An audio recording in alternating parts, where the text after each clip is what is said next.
आज सबसे ज्यादा चोरियां हो रही हैं। बच्चे मंशियात बेच रहे हैं, डकैतियां कर रहे हैं, गाड़ियों की बैटरियां चोरी कर रहे हैं। ये क्यों हो रहा है, कभी आपने सोचा है?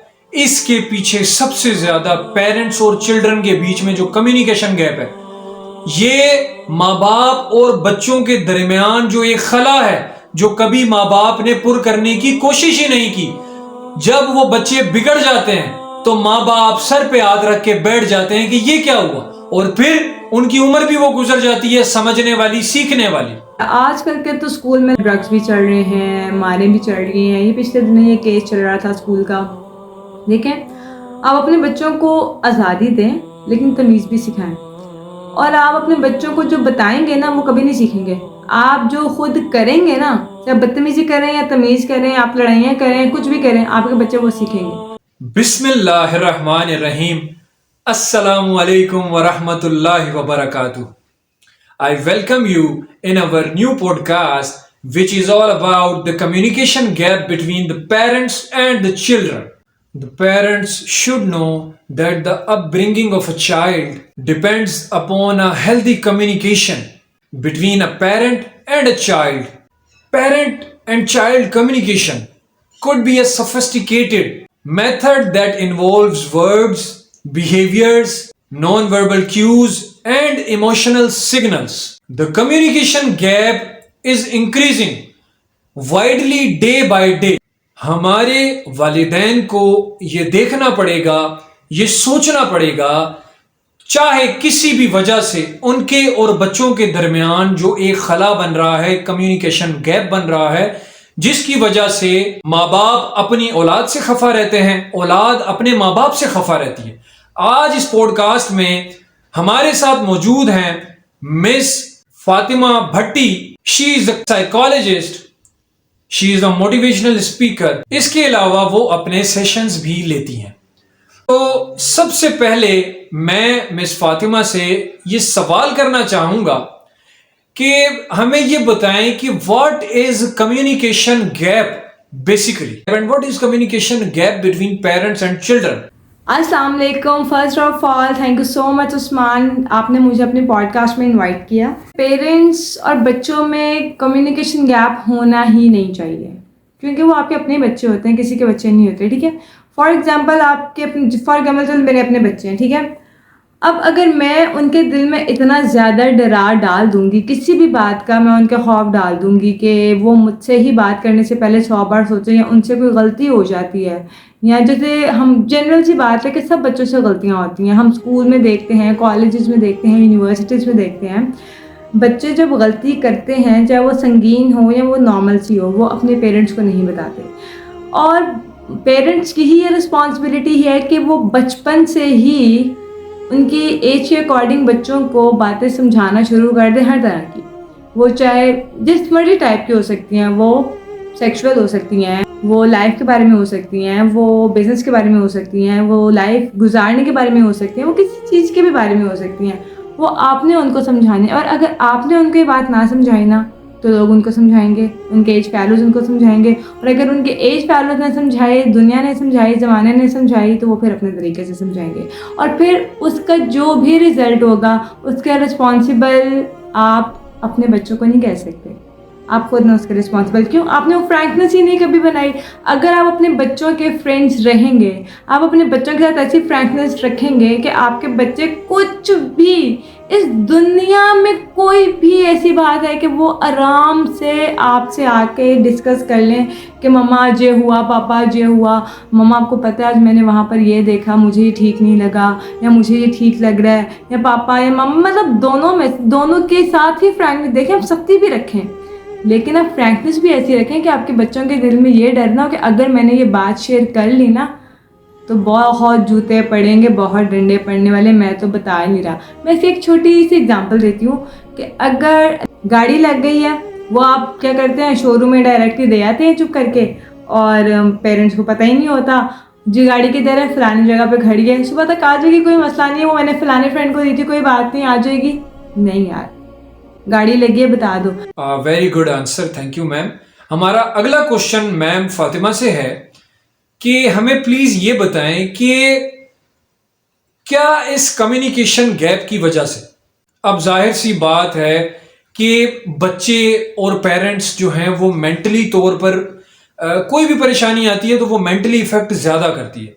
तो क्या ये जो चीज़ है, मेंटली तो हम जानते ही जानते हैं, क्या फिजिकली भी ये हमारी हेल्थ पर इफेक्ट करते हैं? ये बिल्कुल फर्क पड़ता है। अगर आप मेंटली ही हेल्दी नहीं है तो आप फिजिकली हेल्दी कैसे रह सकते हैं? आप कभी गौर कीजिएगा, जो लोग डिप्रेस होते हैं ना, अगर आपका कभी रिहाब जाना हो आपका कभी, या आपने कभी ऐसे लोगों को देखा हो जो मेंटली इल होते हैं थोड़े से, या मेंटली डिस्टर्ब होते हैं, सबसे पहले उनका वेट गिरता है। या तो वो बहुत मोटे हो जाते हैं या वो बहुत पतले हो जाते हैं, ठीक है। वो अपने आप को आइसोलेट कर लेते हैं क्योंकि उनको कुछ सुनना ही नहीं चाहता ना। उनके दोस्त उनको सुनते हैं, वो कहते हैं चल थोड़ी देर के लिए सुन, यार ये तो है ही पागल। फैमिली वाले भी उनको अपने से हटाते हैं, यार ये तो है ही पागल। यार उसको समझने की कोशिश तो करो, हो सकता है कि वो आप सब में सबसे ज़्यादा इंटेलिजेंट हो। पता नहीं उसको कौन सी बात अंदर खाई जा रही है। आपने उसकी बात ज़रूर सुननी है। देखिए, बातों में ना बड़ी ताकत होती है, और बातें करने में आपकी कितनी कोई एनर्जी वेस्ट हो जाती है। हाथ पाँव तो नहीं लग रहे आपके, कुछ भी नहीं लग रहा, बातें तो करनी है, सुननी ही तो है, तो सुन ले, इसमें क्या जाता है, इट्स ओके। लेकिन आप अपने बच्चे को इस लेवल पर ना लेके जाए कि वो आइसोलेट होकर सुसाइडल हो जाए। जब बच्चा सुसाइडल हो जाता है ना, ट्रस्ट में बच्चे सुसाइड कर लेते हैं, जवानी में भी कर लेते हैं। ना करें। आप अपने बच्चों को सुने, ये बहुत ज़रूरी है, हर हाल में सुने। जब अगर बच्चा आइसोलेट होना शुरू हो जाए ना, तो समझ जाए कि बहुत बड़ी गड़बड़ हो गई। आप अपने बच्चे को आइसोलेट ना, उनको पर्सनल स्पेस दें, आइसोलेट ना होने दें उनको बिल्कुल भी। जहाँ तक रही बात मेंटल हेल्थ और फिजिकल हेल्थ की, तो बिल्कुल फ़र्क पड़ता है। देखिए, आपका दिमाग ठीक है तो आपकी पूरी फिजिकल हेल्थ ठीक है। अगर आप मेंटल हेल्थ आपकी ठीक नहीं है, डिस्टर्ब हो गए ना, आपका कलर भी ख़राब हो जाता है, ट्रस्ट में। और आपको पता है कि कलर से लोगों को कितना प्यार होता है, अपनी हेल्थ से, अपनी फिजिक से लोगों को कितना प्यार होता है। तो आपने अपनी मेंटल हेल्थ का बहुत ज़्यादा ख्याल रखना है, अपने इर्द गिर्द लोगों का बहुत ज़्यादा ख्याल रखना है। खुदा ना खास अगर आपको कोई परेशान नज़र आ रहा हो, या आपको लगे ऐसा कि यार ये कोई मुझसे कोई बात करना चाह रहा है, तो प्लीज़ आप उसको सुनें। यार, सुनना और सुनाने में यकीन करें, ना तो पैसे लगते हैं, कुछ भी नहीं लगता, और अल्लाह ताला बहुत अजर देते हैं।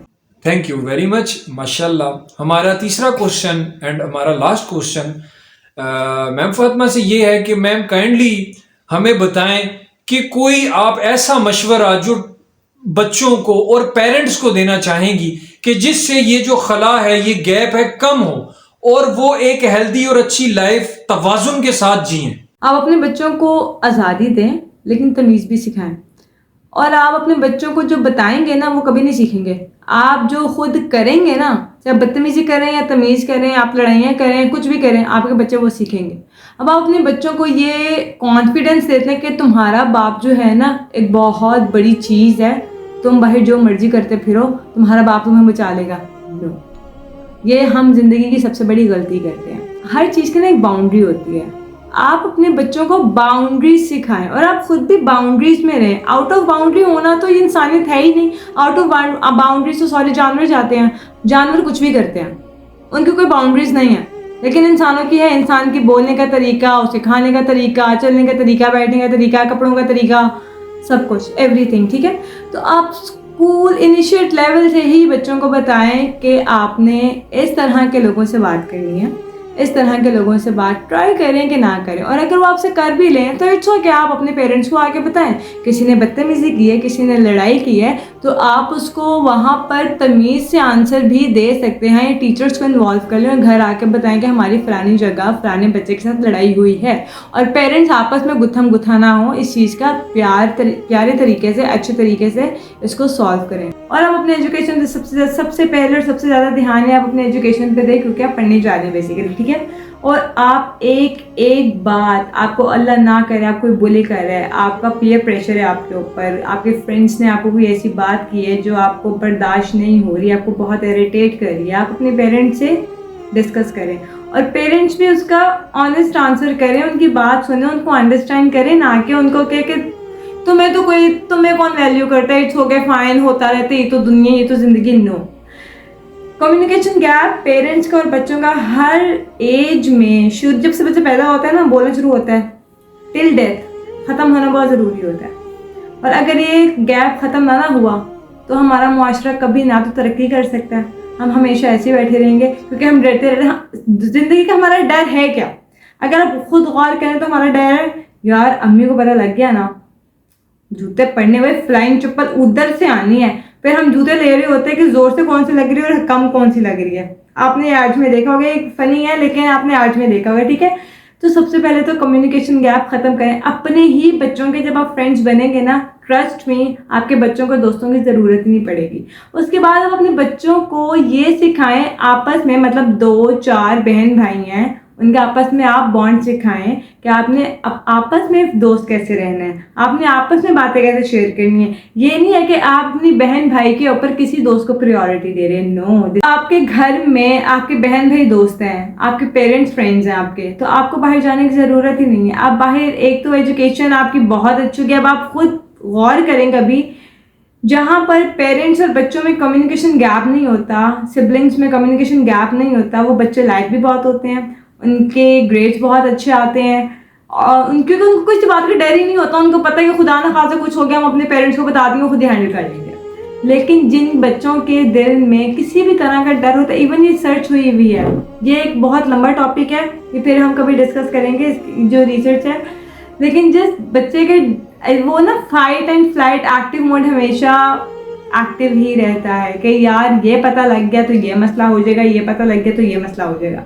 तो जब आपके पेरेंट्स, आपके फ्रेंड्स, बच्चों के फ्रेंड्स नहीं होते ना, या फिर वो जो ज्वाइंट फैमिली जो सिस्टम हमारा सुभान अल्लाह है कि कहीं कहीं सियासत चल रही है, कहीं कहीं सियासत चल रही है, बाहर अलग सियासत चल रही है, घर में अलग सियासत चल रही है, नो, उसको आप बिल्कुल इग्नोर करें। अगर ज्वाइंट फैमिली सिस्टम है भी ना, तभी आप अपने बच्चों को प्रायोरिटी दें। आप अपने बच्चों को किसी के आगे इंसल्ट ना करें, कभी भी। ये गलती तो कभी भी ना करें, कभी किसी टीचर के आगे, कभी अपनी फैमिली मेम्बर के आगे, और ना ही कंपैरिजन करें अपने बहन भाइयों, उनके ही बहन भाइयों के साथ, ठीक है।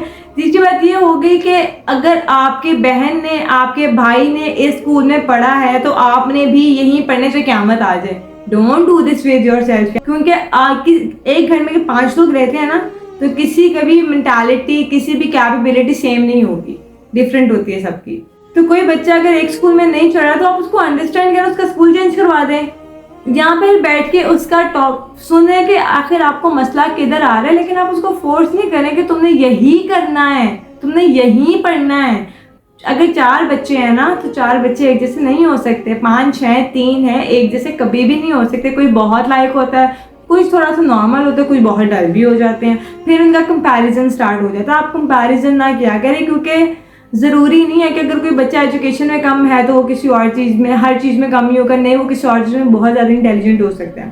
Thank you very much miss Fatima Bhatti, आपके हम बेहद मशकूर हैं कि आप हमारे साथ इस पॉडकास्ट में शामिल थीं, और आप सामाईन सब लोगों का शुक्रिया जिन्होंने अपना वक्त निकाल के हमारे इस प्रोग्राम को सुना। अस्सलामु अलैकुम वरहमतुल्लाहि वबरकातुहू।